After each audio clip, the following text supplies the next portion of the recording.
Hello everyone, and welcome to episode 5 of the Battle of Aldie custom multiplayer game. In part 4, we went over the Federals falling back towards Aldie with Banks's corps. We saw McDowell and Siegel begin their defensive movements around Gilbert's Corner. And really, we saw the Confederates control the initiative really all the way through the morning hours. We are now at the 11 a.m. staff meetings for the two sides. This is the first open discussions they've had since 9 a.m., and the last they will have until 1 p.m. The 11 a.m. Union discussion began with Pope stating that it is very clear to me that McDowell and Siegel are facing two enemy corps under Jackson and A.P. Hill, one coming up the Braddock Road and the other using the easternmost terrain to reach our easternmost flank unseen. Pope also believed that Banks was up against Longstreet's lone corps and could handle whatever was thrown at him using defensive tactics around the town of Aldie. Banks agreed with Pope's conclusions and stated that the big enemy push appears to be against our left flank.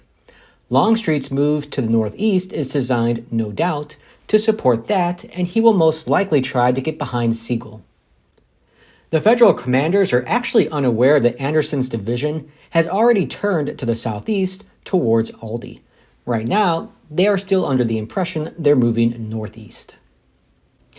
McDowell continued to worry that the enemy was pressing hardest against their easternmost flank in a grand effort to begin an encirclement of the Federal Army. And really, there was a lot of discussion about what the rebel plans were and how they could best be countered during this staff meeting. Because of the limited field of maneuver and the difficult time Siegel and McDowell were having in coordinating their efforts, Pope decided to give McDowell command of both his own corps and Siegel's corps to defend the eastern flank. The 11 a.m. orders were then that Pope would take command of the cavalry and move to protect the northern flank of the army from any enemy forces working their way around the Union rear. McDowell would lead Siegel's corps, as well as his own, and defend the area south of Gilbert's Corner. Banks would continue to hold at Aldie and defend the main Union post there. For the 11 a.m. rebel discussions, they were watching the Federal Army move around the battlefield without any discernible grand strategy, and it caused Lee no little amount of confusion. I don't know what they hoped to achieve by all their maneuvering unless they hoped we would carelessly attack them in some sort of mad frontal assault. I find it very odd behavior, Lee stated. And there followed a lot of discussion about what the Union movement meant and what they were hoping to accomplish. The topic of Fitz Lee's easy advance all the way to northeast was a really hot topic. Perhaps the Yankees are just waiting until Longstreet is so fully committed north of Little River against Banks that he can't effectively reverse his route, so that they could attack this afternoon and sweep down in the west towards our depots behind our lines, or, probably more likely, to catch Longstreet's troops in a vice and chew them up. But Lee felt any offensive plans by the Federals were unlikely. It looks to me like a haphazard Federal defense. However, if they are in force around Carter's Mill, northeast of Fitz Lee, then they must be weaker around Aldie and Gilbert's Corner. Jackson chimed in next to state that, I am as confused by their unnecessary withdrawals as you are. While I am shocked by the lack of Union initiative, I want to point out that, in practice, the Union still has more than enough force to make a successful counterattack. And they can transfer their forces between different front lines more easily than we can. But if they continue to show no initiative and don't utilize their advantages, I can't see any way for them to stop us. The 11 a.m. rebel orders were that Fitz Lee would investigate the northeastern areas of the map and seek to engage any lone Federal units that they encountered. Longstreet was to apply pressure upon the Union defenders to the west and north of Aldie. Limited attacks were permissible if suitable opportunities arose. Drayton's brigade of 2,230 men would leave Georgetown with 6 artillery pieces and move to reinforce Longstreet's main force around Aldie.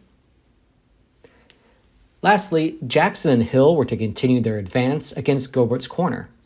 Jackson was to concentrate on the Union right flank and Hill on the Union left flank.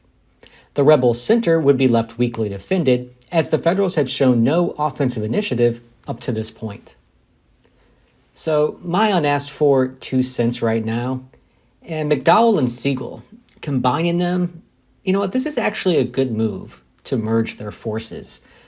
But the two corps are still stumbling backwards, and they need to stop the rebels soon because there's not that much more space behind them. Things are bad in the north. The rebels have lots of cavalry barreling down on scattered and outnumbered Federal units all over the northern part of the map. And there's a lot of guns, supply wagons, and smaller infantry units which can very easily be gobbled up by Fitz-Lee's cavalrymen if they aren't careful. Lastly, the rebels will never attack where the Yanks want them to. The Confederates are making a conscious effort not to attack any set defensive positions and to just keep flanking every Union line out of their set position. So the more lines that the Federals create, the more often they just get outflanked from them because they aren't standing and fighting at any one spot. And this has allowed them to be pushed all the way to the northern edge of the board, and now they're pinned in around Aldie and Gilbert's Corner. And for the Confederates, this conscious effort not to attack any set defensive positions, it's working. They just need to keep doing it, driving the Federals back, and pretty soon they're going to be in their last possible positions at Aldie and Gilbert's Corner. Lee really summed it up at the end of the discussion by saying that those people are now getting themselves into a position where they will have to defend everywhere, as we are now threatening them from almost every direction. I'd be very unhappy to be in their position with the day not even half over. So really, what can the Federals do?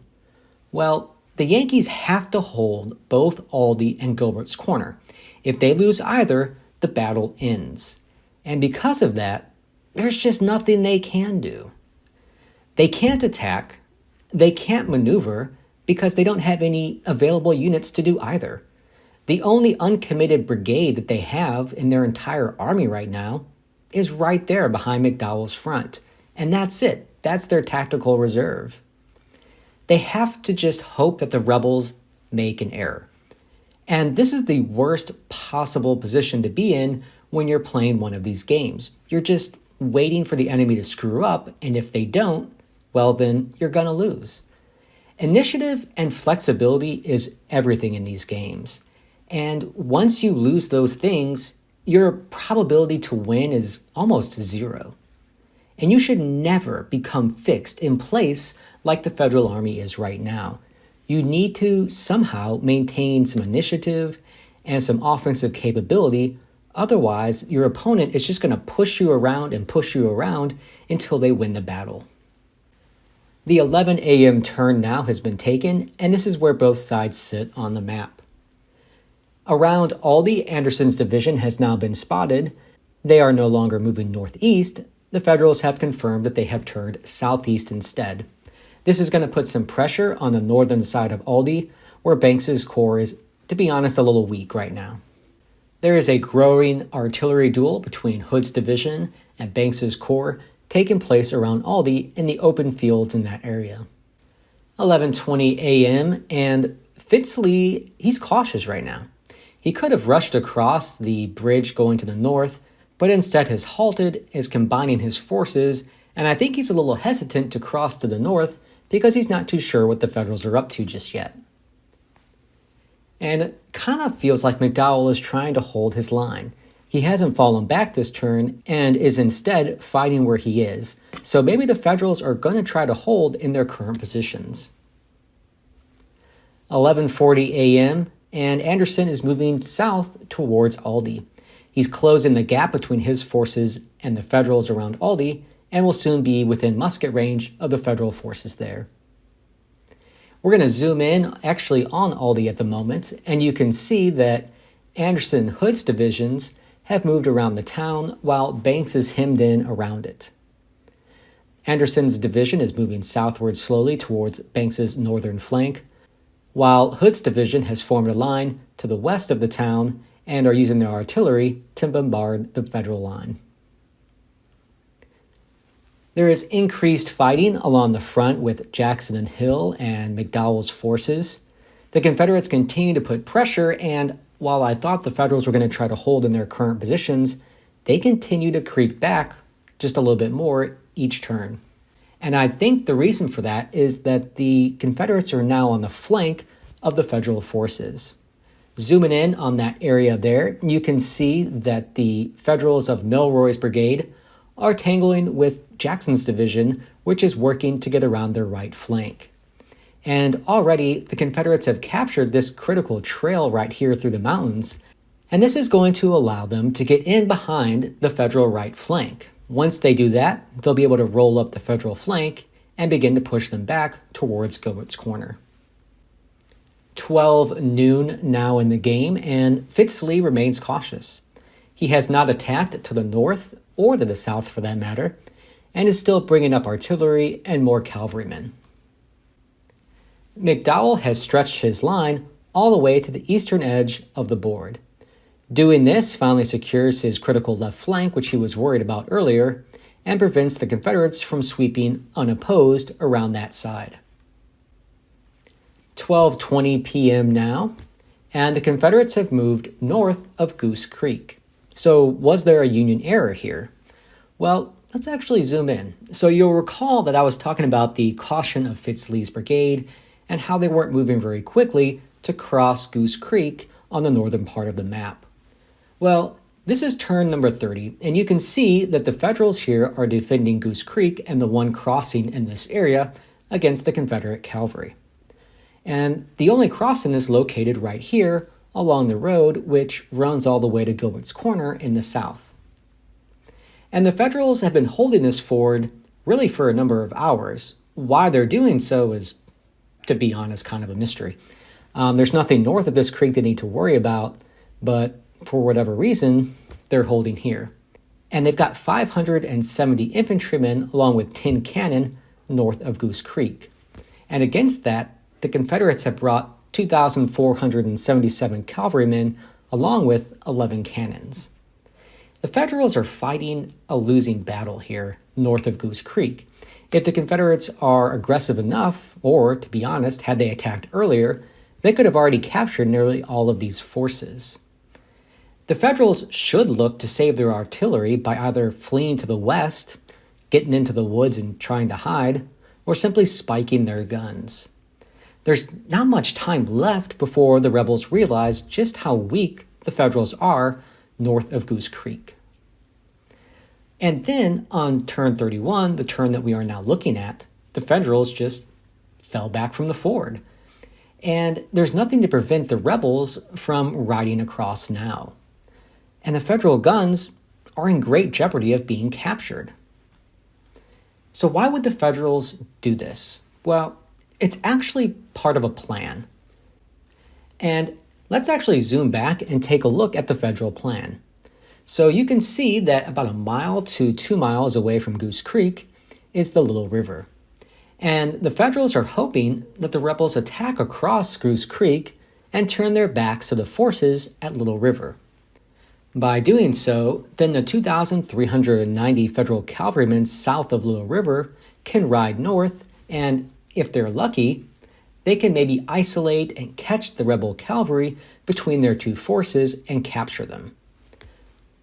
This is an extremely risky move, as all it takes is one rebel unit on this road to delay the Federals and to buy enough time for Fitz Lee to either adjust to the situation by falling back, or to push north of Goose Creek, pushing back the Federal infantry and capturing the Union guns.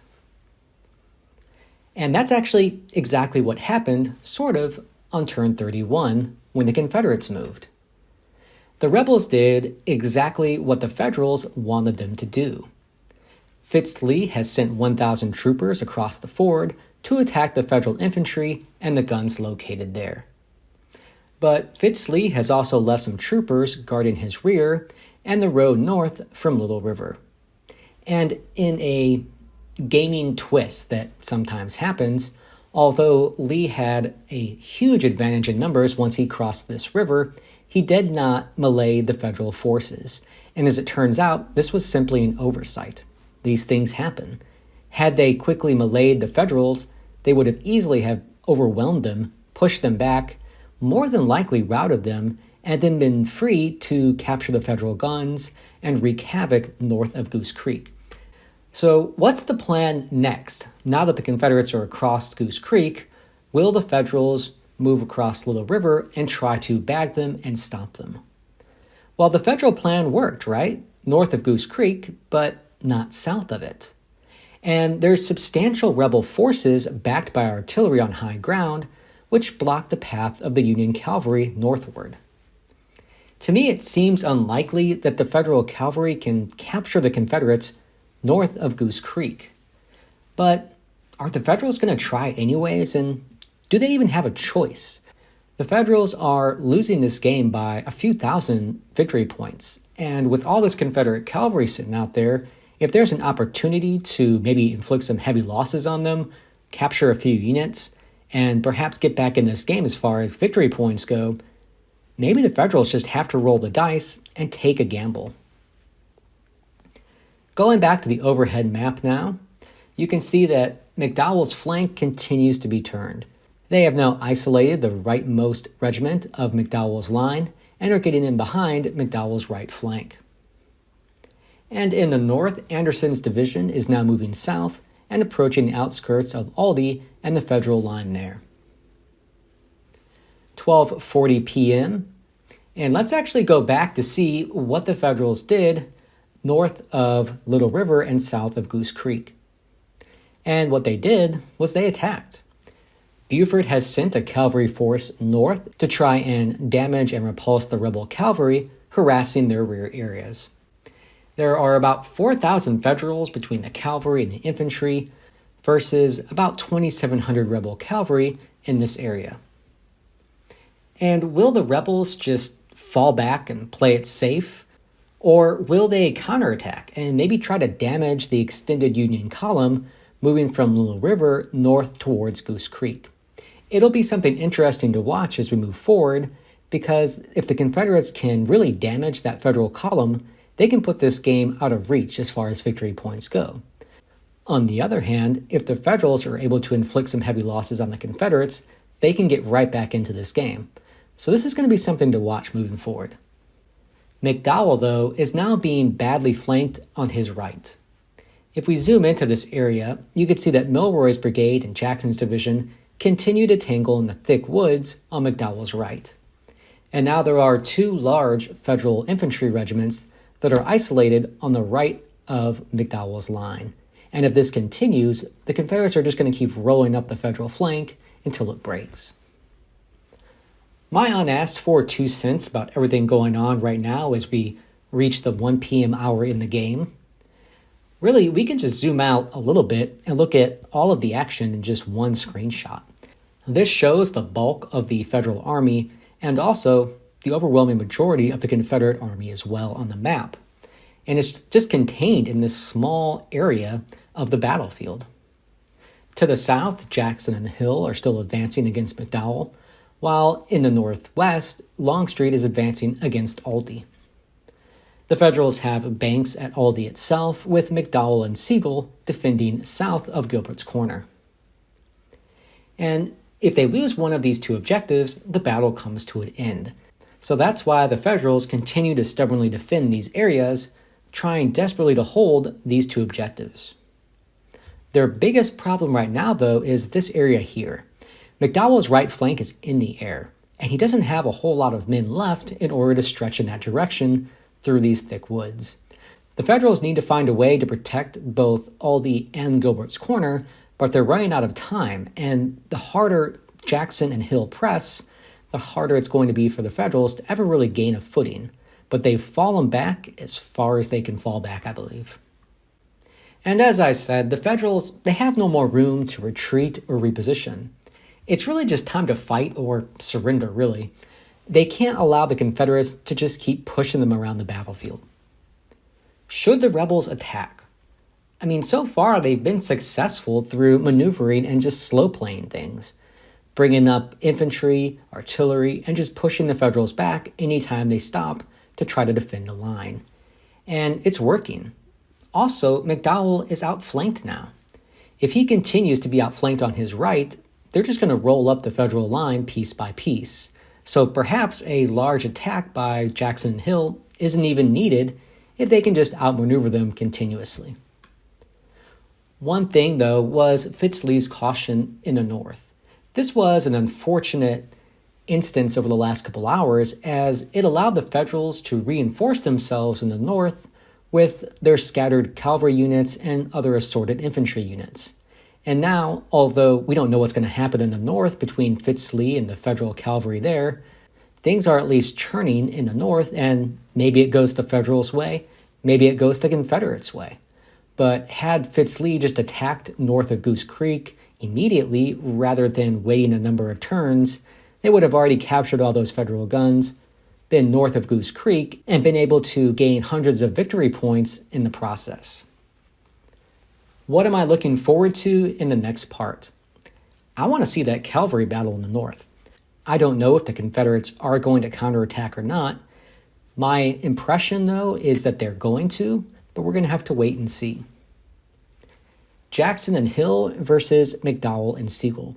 Is this going to happen or not? They've maneuvered around each other for hours and hours now. Will Jackson and Hill fully commit themselves to a frontal attack, or are they just going to keep trying to roll up the Federal line? And can the Federals finally stop falling back? I've felt like I've said this 20 times now.